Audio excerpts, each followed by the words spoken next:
Hello दोस्तों, welcome to my channel. कैसे हैं आप सब? उम्मीद करती हूँ बेहतर होंगे और आपकी तैयारियां भी अच्छी चल रही होंगी। सुनने में आया था कि जनवरी में एग्ज़ाम होने वाला है यूजीसी नेट का, तो कोशिश करिए कि जिनका फर्स्ट अटेम्प्ट है वो पहली बार में ही क्लियर कर पाएँ। ऐसी सोच के साथ पढ़ाई कीजिए। और जिनका सेकंड थर्ड अटेम्प्ट है वो ये सोचें कि इस बार कोई कसर नहीं छोड़नी है। पूरी मेहनत से, पूरी मन लगा के रात दिन एक करके पढ़ाई करनी है। ऐसे पढ़िए कि दोबारा ना पढ़ना पड़े और आपके एग्ज़ाम्स के लिए आपको ऑल द बेस्ट। तो चलिए वीडियो शुरू करते हैं। आज मैं आपके लिए जो है हड़प्पा सभ्यता और वेदों से संबंधित कुछ प्रश्नों से लेके आई हूँ।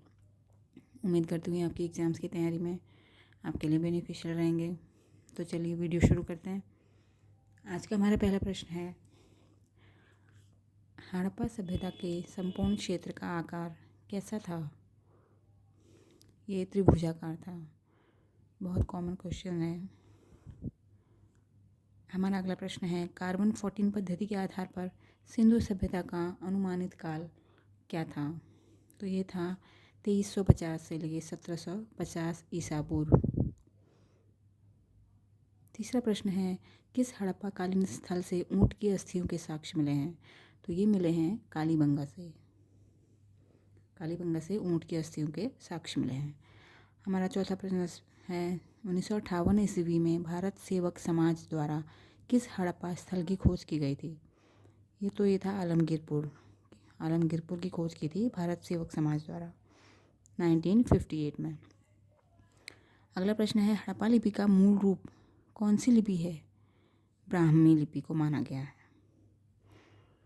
किस हड़प्पा स्थल से चांदी के 2 मुकुट मिले हैं? ये इंपॉर्टेंट प्रश्न है। तो ये मिले हैं हरियाणा के कुनाल से।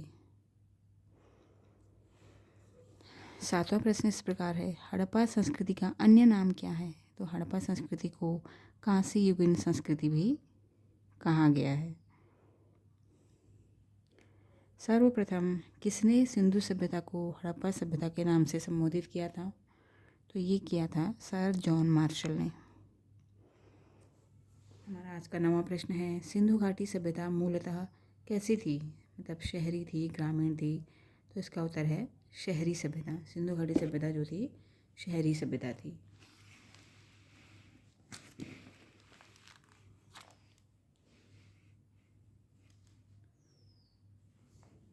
अगला प्रश्न है, सिंधु सभ्यता किस काल से संबंधित है? तो सिंधु सभ्यता को आदि ऐतिहासिक काल या युग भी कहा जाता है। वेदों का संकलन किस ऋषि ने किया था? इसका उत्तर है महर्षि कृष्ण द्वैपायन। ऋग्वेद के किस मंडल में दशराज युद्ध का वर्णन है? ये इंपॉर्टेंट प्रश्न है। तो इसका उत्तर है 7वें मंडल में।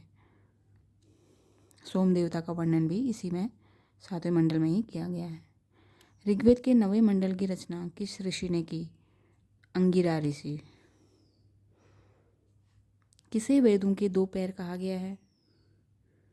छंद। छंद को वेदों के 2 पैर कहा गया है। प्रस्थान त्रयी, ये इंपॉर्टेंट प्रश्न है। प्रस्थान त्रयी में किनको शामिल किया गया है? त्रयी यानी कि 3, किन 3 चीज़ों को प्रस्थान त्रयी में शामिल किया गया है? तो वो हैं भगवत गीता, ब्रह्मसूत्र और उपनिषद। ये प्रश्न आ चुका है पहले। तो हमारा अगला प्रश्न है, हिंदू धर्म में जो 6 दर्शन हैं उनके नाम और उनके प्रवर्तकों के नाम आप ये देख लीजिए। पहला है न्याय दर्शन, इसकी रचनाकार थे महर्षि गौतम। अगला है सांख्य दर्शन, महर्षि कपिल।